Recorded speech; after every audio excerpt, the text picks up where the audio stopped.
தீபத்திற்காக தயாராகி நிற்கும் 1000 மீட்டர் பொக்கிஷம்.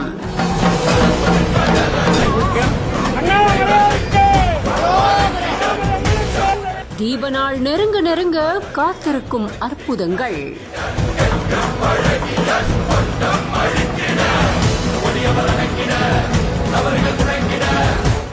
நினைத்தாலே முக்தி தரக்கூடிய ஸ்தலமா விளங்கக்கூடிய திருவண்ணாமலை அண்ணாமலையார் திருக்கோவில்ல கார்த்திகை தீப திருவிழாவானது கடந்த 24ஆம் தேதி தொடங்கின நிலையில நிறைவு நாளான டிசம்பர் 3ஆம் தேதி அதிகாலை 4 மணிக்கு திருக்கோவில் இருக்கக்கூடிய கருவறை முன்னாடி பரணி தீபமும், அதை தொடர்ந்து மாலை திருக்கோவில்ல பின்புறமா இருக்கக்கூடிய 2668 அடி உயரம் கொண்ட தீப மலையின் மேல மகா தீபம் ஏற்றப்படும் போது இந்த தீபத்துக்காக தீப கொப்பரைக்கு திருக்கோவில்ல சிறப்பு பூஜைகள் செய்யப்பட்டு ஊழியர்கள் மூலமா நாளை மாலை உச்சிக்கு கொண்டு செல்லப்படும் அப்படின்னு சொல்லப்பட்டிருக்கு.